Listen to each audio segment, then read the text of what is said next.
So let's start by talking a little about how much we have seen Nerd HQ grow over the last 3 years. What are you talking about? Taking over a baseball stadium. I know, it's, I joke, I say, somebody said, Zach, if you could lose your mind as fast as possible, what would you do? And I say, I would try and host an event at a baseball stadium. It's amazing. We've been really, really blessed over the last 3 years. Joltin' Joe's was a great venue for our first year. It helped us to kind of cut our teeth, and we learned a lot through that, and starting to do our panels and live streaming them and air conditioning and all that stuff and the parties. And then we grew a little bit, added some more flavor and activation when we were over at Block 16 last year. And I think there's a lot of little variables that keep playing in between studios and networks, kind of taking notice of us a little bit more now and realizing that we're not just trying to, use them, but use them for good, and raising money for charity and giving fans just, really unique, amazing experience and opportunity. And so that requires more room occasionally. And so this was the next and really kind of the last resort. There's nothing in downtown San Diego. If you want something that's still walkable to the convention center and to the lion's share of the hotels and all the other fun that's to be had in the Gas Lamp, this is the biggest venue you're going to find. And so we were able to take over this entire concourse.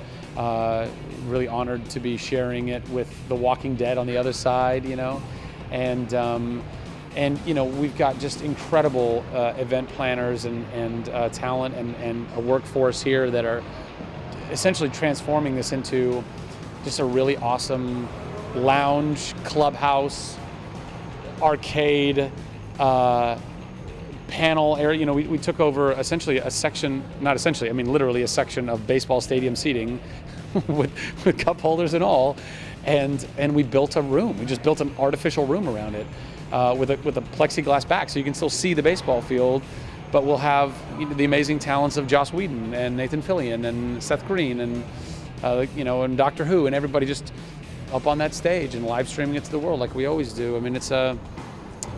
We've really grown in tremendous ways, and we got bars literally wheeling. You're fine.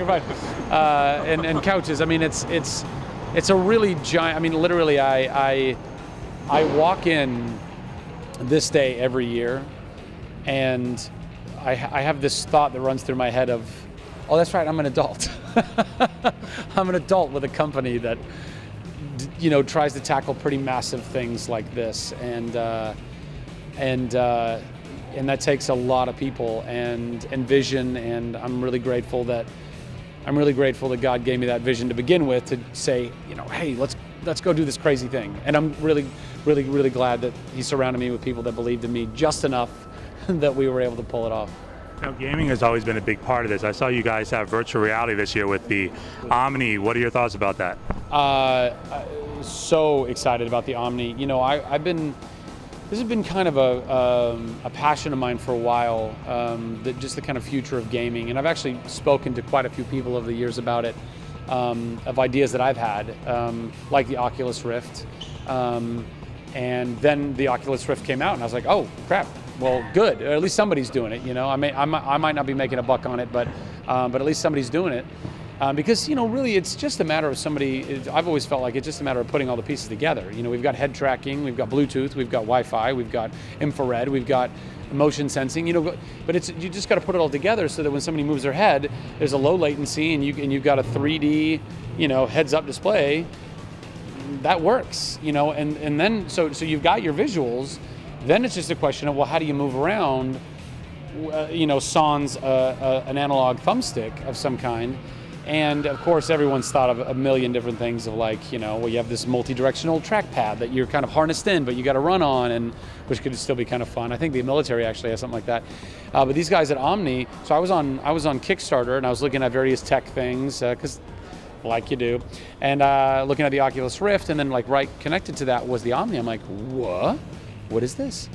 And I was just blown away. I was like, these guys made this multi-directional trackpad of sorts, but it doesn't require any movement there. It's just tracking the sensors on the feet. I'm like, that is really, really amazing. So we're getting just that much closer to a completely immersive virtual reality, and that's an exciting time. It's also a little scary because I think in another like 10 years we're all just gonna like plug in, check out. You know, it's like surrogates. We're all gonna have like a catheter bag and some kind of like feed tube. It'll be gross. So we're gonna be gross as a human race.